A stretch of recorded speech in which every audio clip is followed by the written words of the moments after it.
Selamat petang, salam sejahtera. Terima kasih karena bersama dengan saya di Nazilin Unity Channel. Ada orang kata, mungkinkah ini adalah penamat kepada kebanggaan Tun Mahathir?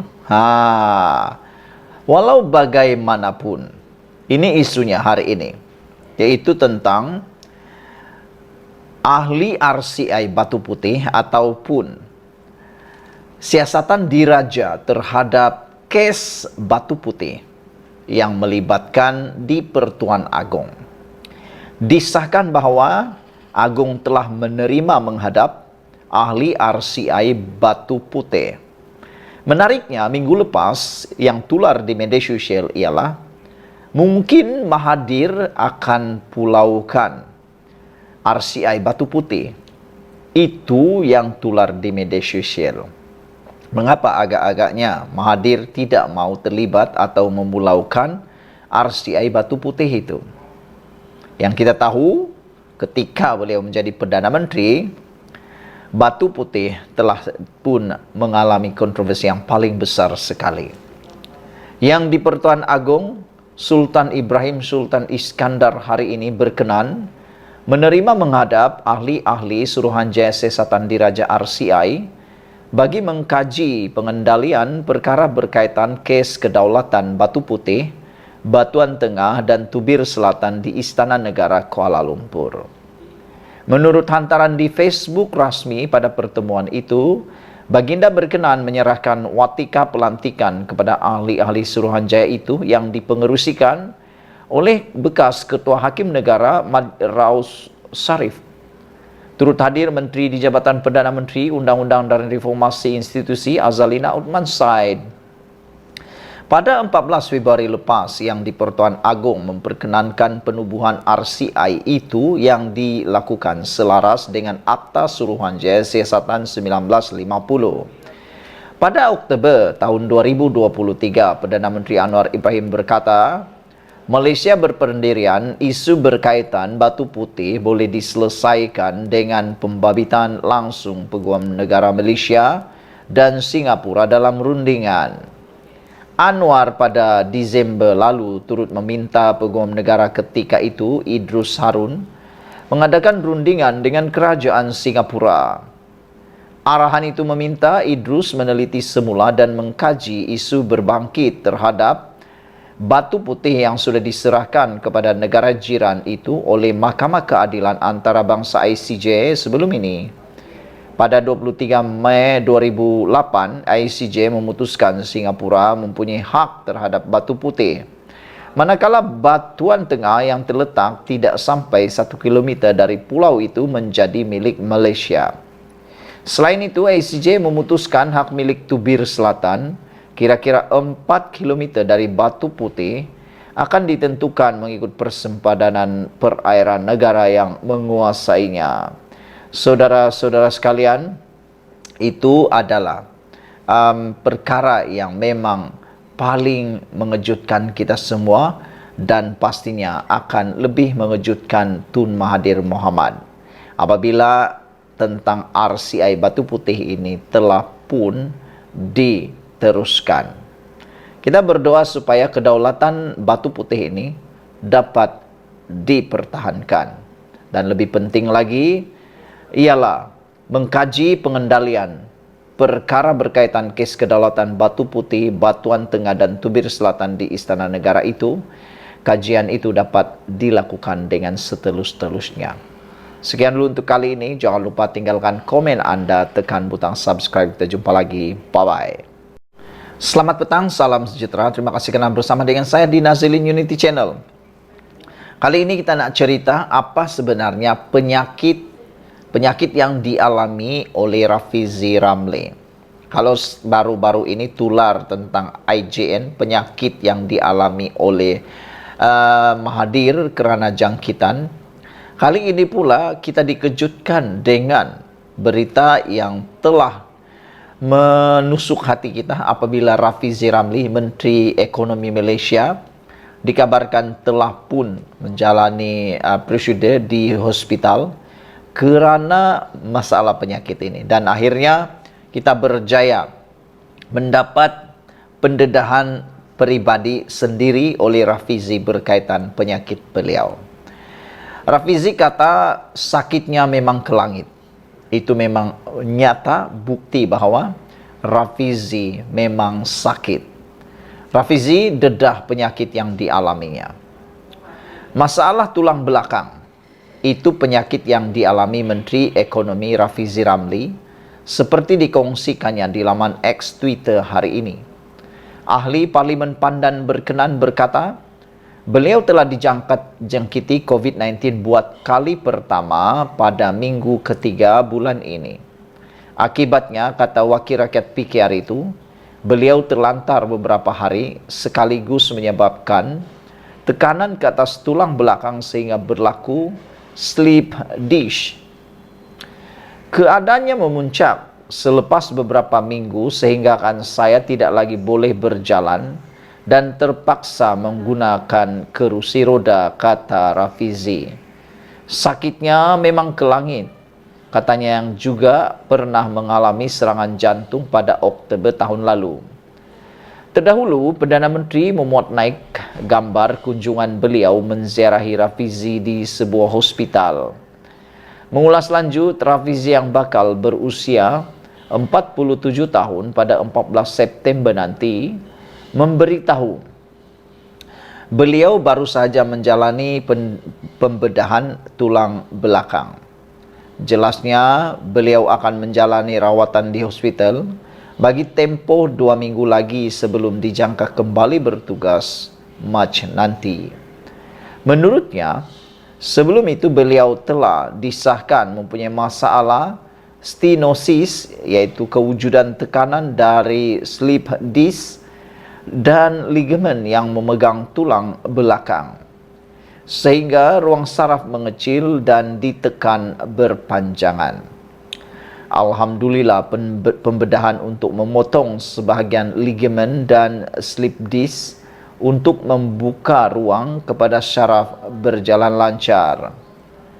Saya telah berjalan semula. Saya telah boleh berjalan semula, kata Rafizi. Katanya sambil yang mengucapkan terima kasih kepada kumpulan pakar yang telah merawatnya.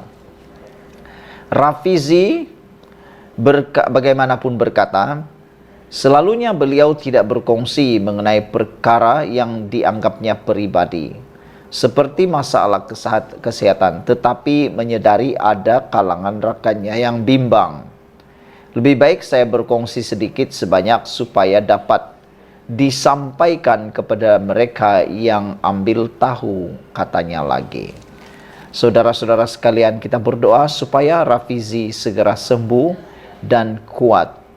Apabila beliau telah pun mengaku bahwa inilah penyakit yang beliau hadapi, yaitu masalah tulang belakang. Sekian dulu untuk kali ini. Jangan lupa tinggalkan komen Anda, tekan butang subscribe. Kita jumpa lagi. Bye-bye. Selamat petang, salam sejahtera. Terima kasih karena bersama dengan saya di Nazilin Unity Channel. Paling mengejutkan kita hari ini ialah pendedahan berkaitan Daim Zainuddin dan juga istrinya, Naimah. Telah disahkan bahwa istri Daim Zainuddin adalah ahli parti muda. Terkejut juga lah kan, sebab namanya parti muda tapi ahlinya pula ahli tua. Istri Daim ini bukan lagi muda, dia dah tua dah. Tapi rupa-rupanya dia adalah ahli parti muda. Diam-diam ubi berusi, rupa-rupanya parti muda ini memiliki ahli yang kaya, super kaya, kaya raya. Itukah sebabnya parti muda boleh bergerak. Tetapi apa yang lebih mengejutkan kita ialah apabila parti muda telah menafikan bahawa Daim ialah pembiaya terbesar parti tersebut. Saudara-saudara sekalian, yang menjadi perdebatan di media sosial ialah apabila netizen mengetahui istri Daim adalah ahli parti muda. Jadi kata mereka, kalau istri dah jadi ahli parti muda, mustahil suaminya tidak akan membantu, kata mereka. Itu sebabnya kata mereka, apa sebenarnya kepentingan Daim menyertai atau istri Daim menyertai, bukan Daim, istri Daim menyertai parti muda. Walhal kita tahu Parti Muda bukanlah kegemaran parti atau ahli politik yang lain. Apa kepentingan Daim menyertai Parti Muda? Menurut kata muda, yaitu pemangku Presiden Muda Amira, beliau telah membuat pengakuan bahwa Daim bukanlah pembiaya terbesar mereka. Beliau mengesahkan bahwa istri Daim juga adalah ahli parti tersebut. Bekas Menteri Keuangan Daim Zainuddin bukan pembiaya terbesar Muda, kata pemangku Presiden parti itu, Amira Aisyah Abdul Aziz. Beliau berkata demikian ketika ditanya sama ada Daim antara pembiaya parti berkenaan, dan menambah parti itu mempunyai struktur pembiayaan dalaman yang ketat, dengan seseorang penderma hanya boleh menyumbang sehingga Rp200.000 pada satu masa. Sesiapa yang mau mengatakan Daim adalah good father atau pembiaya terbesar Muda, itu memang tidak benar, katanya kepada pemberita sekelas forum di Advanced Tertiary College. Amira turut mengesahkan bahwa istri Daim, Naim Khalid, adalah ahli muda. Beliau kemudian memberitahu FMT bahwa Daim bukan ahli parti itu. Oke, jadi sah. Daim bukan ahli parti itu, tetapi Naimah Khalid, yaitu istri Daim, adalah ahli muda. Amira juga berkata tidak adil mempertikai sumber pembiayaan muda memandangkan tiada akta pembiayaan politik. Jika sesiapa mahu menyoal muda mengenai pembiayaan politik, kami selama ini konsisten mengatakan Malaysia memerlukan akta pembiayaan politik. Parti lain juga patut mendesak perkara ini, katanya. Naimah juga kawan saya. Berhubung gambar yang tersebar di media sosial menunjukkan beliau dan Naimah di Mahkamah Session Kuala Lumpur pada 23 Januari. Amira berkata dia hadir untuk menyokong Naimah kerana beliau ahli muda. Saya pasti memberikan penghormatan sama kepada mana-mana ahli parti. Dia juga kawan saya, katanya. Naimah didakwa gagal mematuhi notis pengisytiharan harta Suruhanjaya Pencegahan Rasuah SPRM pada 23 Januari. Dia didakwa gagal mengisytihar pemilikan syarikat beberapa bidang tanah di Kuala Lumpur dan Pulau Pinang serta 2 kenderaan. Daim menghadapi tuduhan serupa pada 29 Januari apabila didakwa gagal mengisytihar pemilikan dalam 38 syarikat, 19 bidang tanah di Selangor, Negeri Sembilan, Pahang, Kedah dan Kuala Lumpur selain 6 hartanah. Dia juga didakwa gagal mengisytiharkan pemilikan akaun Amanah Saham Nasional Berhad ASNB dan Amanah Saham Nasional ASN selain 7 kenderaan mewah. Jika sabit kesalahan, Daim dan Naimah menghadapi hukuman penjara maksimum 5 tahun dan denda tidak melebihi Rp100.000. Sekian dulu untuk kali ini. Jangan lupa tinggalkan komen Anda, share video ini. Kita jumpa lagi. Bye-bye. Selamat petang, salam sejahtera. Terima kasih kerana bersama dengan saya di Nazilin Unity Channel.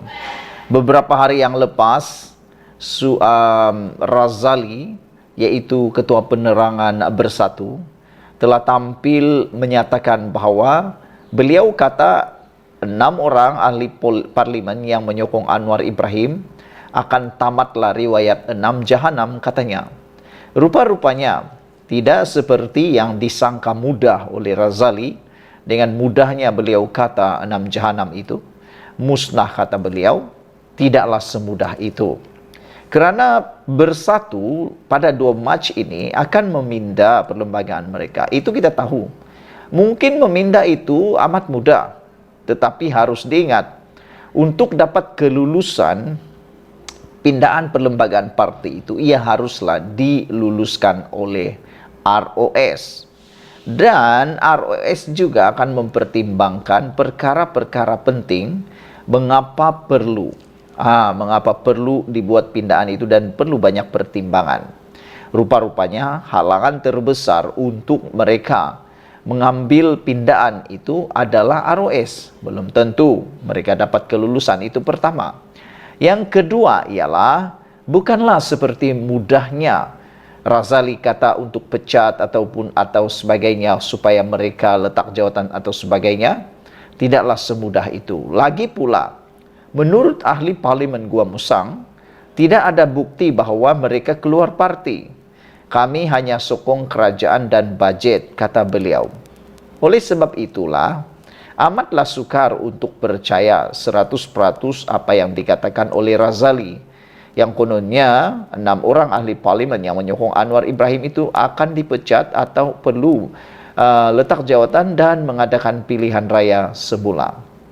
Belum tentu lagi itu boleh diperoleh, boleh diambil dan dapat oleh ahli parlimen bersatu ataupun parti bersatu. Salah seorang daripada 6 ahli parlimen Parti Pribumi Bersatu Malaysia Bersatu yang menyokong Perdana Menteri Anwar Ibrahim hari ini membangkitkan persoalan. Tindakan partinya yang mahu meminda perlembagaan Perhimpunan Agung khas pada 2 Mac ini. Ahli Parlimen Gua Musang, Muhammad Azizi Abu Naim secara menyindir berkata, sekiranya pindaan itu dilaksanakan, adakah kelulusan itu dapat diperoleh pada penggal ini? Itu persoalannya. Adakah kelulusan pindaan itu dapat serta-merta? Anda jangan ditipu, jangan Anda sangka apabila pindaan dibuat boleh dapat pula kelulusan serta-merta dari ROS. Ia boleh mengambil masa yang pendek ataupun panjang. Dan bolehkah kelulusan itu diperoleh pada penggal ini? Kalau tak lulus penggal ini, maknanya 6 ahli parlimen bersatu yang sokong Anwar Ibrahim tidak ada kena apa-apa. Macam itulah ceritanya. Adakah kelulusan itu dapat diperoleh dalam tempoh penggal sekarang? Ini disebabkan pindaan yang dibuat bersatu perlu mohon beberapa tahun lepas, masih lagi belum selesai. Rupa-rupanya ada beberapa pindaan yang pernah dibuat oleh Parti Bersatu di pohon dalam beberapa tahun yang lepas, masih belum selesai. Ini kan pula pindaan perlembagaan yang baru mau dibuat 2 Mac ini. Dengan kata lain, belum tentu lagi lah. Mungkin silap sikit, checkmate mereka semua. Kedua, sekiranya dibuat, apakah kandungan yang bersatu nak jirat kami? Sebab tak ada bukti yang kita ini keluar parti. Kita hanya sokong kerajaan dan bajet. Itu saja, katanya kepada harian Metro hari ini. Bersatu sebelum ini dilaporkan akan mengadakan Perhimpunan Agung khas pada 2 Mac ini. Perhimpunan itu dijangka meminda perlembagaan susulan tindakan 6 ahli parlimen parti itu menyatakan sokongan terhadap pentadbiran Anwar Ibrahim. 6 ahli parlimen bersatu yang menyatakan sokongan kepada Anwar ialah Muhammad Azizi, Datuk Zulkapari Hanapi, Datuk Syed Abu Hussein Hafiz Syed Abdul Fasal, Zahari Kecik, Datuk Iskandar Zulkarnain Abdul Khalid dan Datuk Suhaili Abdul Rahman. Muhammad Azizi juga berkata sebarang pindaan mau dibuat partinya itu memerlukan kelulusan daripada Jabatan Pendaftaran Pertubuhan ROS. Dan kebiasaannya yang mengambil masa yang lama, bukan sekejap. Jadi para penyokong walau yang ada di luar sana, janganlah tertipu kononnya buat perlembagaan boleh terus pak berpecat. Tidak terus ia mengambil masa yang panjang untuk dapat kelulusan daripada ROS. Beliau juga mempersoalkan Perhimpunan Agung khas yang dibuat itu mau memfokuskan kepada pindaan perlembagaan parti atau sebaliknya. Kita pun tak pasti sama ada Perhimpunan Agung khas yang mereka nak buat pada 2 Mac nanti. Adakah betul-betul nak fokuskan pada pindaan, katanya. Ini disebabkan ada sesuatu yang lebih kepada konflik kepentingan dalam kalangan 2 pemimpin tertinggi. Katanya yang tidak mendedahkan siapakah pemimpin itu. Silap-silap hari bulan, pindaan yang dibuat itu bukanlah pindaan terhadap 6 ahli parlimen itu, tetapi pindaan terhadap syarat untuk mencabar Presiden Parti Bersatu. Dalam pada itu, penganalisis politik dari Universiti Sains Malaysia Profesor Datuk Dr. Siva Murugan Pandian pula berpandangan Pindaan perlembagaan mahu dilakukan oleh Bersatu itu tidak akan menggugat 6 ahli parlimen yang menyokong Anwar. Menurutnya ini disebabkan pindaan itu dibuat selepas 6 ahli parlimen berkenan menyokong Perdana Menteri. Bagi saya, ke-6 itu tidak tergugur sebagai ahli parlimen. Tetapi ia masih boleh diperdebatkan. Dalam konteks perundangan, banyak perkara boleh ditelusi, katanya. Selain itu katanya, jika mengikut akta lompat parti, mereka yang dipecat juga tidak akan hilang kerusinya. Jadi, apakah akan wujud satu lagi polemik perundangan? Sama ada akta lompat parti lebih besar daripada pindaan parti, atau pindaan parti lebih besar daripada larangan akta lompat parti. Ini disebabkan akta lompat parti ini jelas. Mereka yang dipecat tidak akan hilang kerusi, melainkan mereka sendiri memilih untuk keluar parti itu. Kalau mereka memilih untuk keluar parti, kerusi itu akan kosong secara otomatik. Dalam konteks ini, ke-6-nya hanya menyatakan sokongan dan tidak keluar parti, katanya lagi. Sekian dulu untuk kali ini. Jangan lupa tinggalkan komen Anda, tekan butang subscribe. Apa pula pendapat Anda tentang isu kali ini? Dan tentunya, silap-silap hari bulan yang bermasalah nanti ialah Muhyiddin pada 2 Mac nanti. Sekian dulu, kita jumpa lagi. Bye-bye.